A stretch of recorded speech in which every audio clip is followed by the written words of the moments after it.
Bonjour tout le monde, bienvenue sur le Guide de l'Auto. Aujourd'hui je me trouve dans les studios de Melz à Montréal pour voir un véhicule concept assez spécial, c'est le Mercedes Vision V. Alors le Mercedes Vision V, si vous le regardez déjà, c'est un véhicule qui a quelques traits de caractère que le constructeur a voulu conserver, mais c'est aussi très futuriste en fait comme design.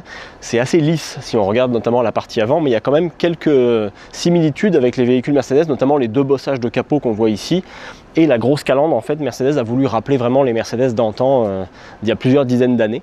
Je vous laisse juger du résultat. Et il y a aussi tout un effet visuel qui a été souhaité par Mercedes. On peut le voir avec les lumières, notamment ici, où il y a toute la calandre et toutes les lumières qui s'illuminent de cette manière-là. Et aussi le logo de Mercedes qui s'illumine ici. Ce logo-là, en fait, alors on nous a expliqué que c'était vraiment propre au concept, mais c'est très particulier parce qu'il est à la fois d'apparence chromé quand il est éteint, et dès lors qu'on l'allume, il devient complètement illuminé comme ça. On a demandé comment est-ce que Mercedes faisait, et malheureusement on nous a dit que c'était un secret et que c'était pas certain que ça soit mis sur un futur modèle de série. Mais en tout cas, c'est assez impressionnant visuellement de ce point de vue-là. Le Mercedes Vision V, c'est un véhicule de très grand luxe. C'est aussi un concept qui préfigure des modèles qui vont être vendus éventuellement, mais qui seront des modèles évidemment très haut de gamme. Donc même si ça a l'apparence d'une fourgonnette, ça va être une super fourgonnette, on pourrait dire. Il y a quand même une porte donc ici à l'avant et une porte coulissante de ce côté-là. Donc factuellement, on pourrait dire que c'est une fourgonnette, mais on est très loin d'un Sprinter ou d'un maîtrise de base là. Et puisqu'on veut jouer dans la technologie, il y a ici un système de reconnaissance faciale.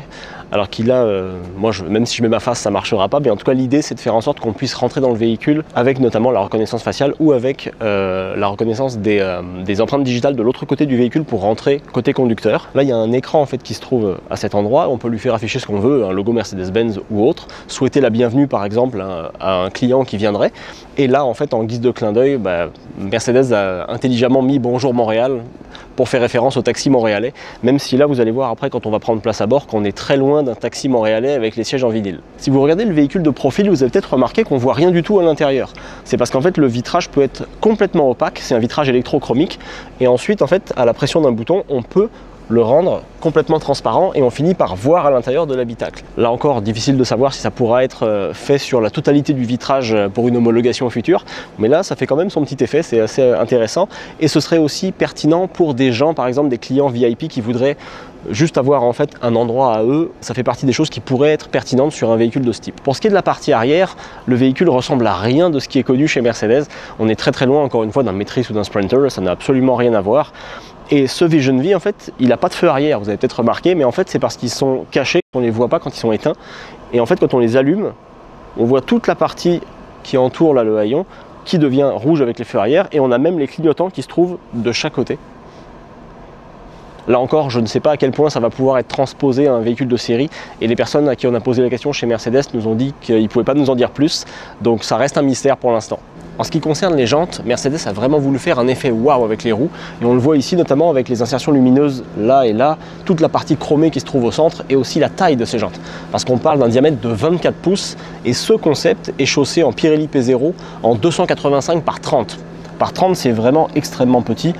Évidemment, il y a peu de chances que ça se retrouve sur un véhicule de série. En tout cas, souhaitons-le si les véhicules arrivent un jour à Montréal en version finale et homologuée, parce que ce serait pas possible d'avoir des pneus comme ça avec nos routes. Bon, après l'extérieur, on va quand même aller voir l'intérieur de ce véhicule, parce que c'est vraiment la pièce maîtresse de ce concept. Donc, porte coulissante à l'arrière. La porte conventionnelle à l'avant. Et aussi le marchepied ici qui va ensuite sortir. Un beau cérémonial, mais un petit peu long peut-être pour le quotidien. Cet intérieur, il est vraiment incroyable, que ce soit notamment les matériaux utilisés, le design. Il y a un vrai effet waouh dans ce véhicule-là quand on ouvre la porte à l'intérieur, notamment la couleur des ambiances différentes qui peuvent changer, et aussi l'énorme écran ici de 65 pouces qui en plus peut rentrer à l'intérieur du plancher ici. Là, il est sorti et je vais aussi vous expliquer pourquoi, parce qu'il y a tout un effet, toute une cinématique autour de cet écran qui fait que l'expérience est vraiment très immersive. Donc je prends place à bord et je vous montre ça. À l'intérieur, il y a du cuir partout, du sol au plafond, littéralement. Là, c'est du cuir Nappa qui se trouve au sol. Il y a aussi du cuir au plafond, de la soie sur le pavillon et aussi du cuir partout sur les sièges, sur l'appui-bras ici. On pourrait penser qu'il n'y a rien, mais en fait, à l'intérieur ici, on peut contrôler l'écran directement en passant le doigt sur le cuir ici. Parce qu'en fait, en dessous, il y a tout le système qui est caché. Et donc, si je veux, je peux faire des jeux, je peux me relaxer, je peux voir des films, etc. etc. Et il y a également, de l'autre côté ici, on le voit, Les haut-parleurs, il y en a ici, il y en a là, il y en a aussi en arrière, il y en a 42 au total des haut-parleurs. Il y a aussi un système qui est plus immersif. Il y a des projecteurs qui sont un peu partout dans l'habitacle, il y en a 7.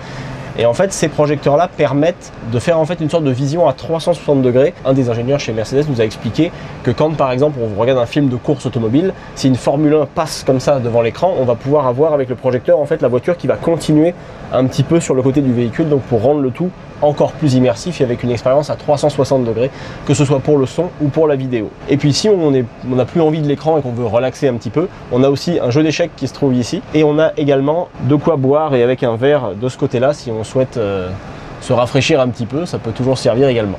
Pour ce qui est des sièges, je me suis décalé un petit peu dans l'habitacle pour mieux vous les montrer.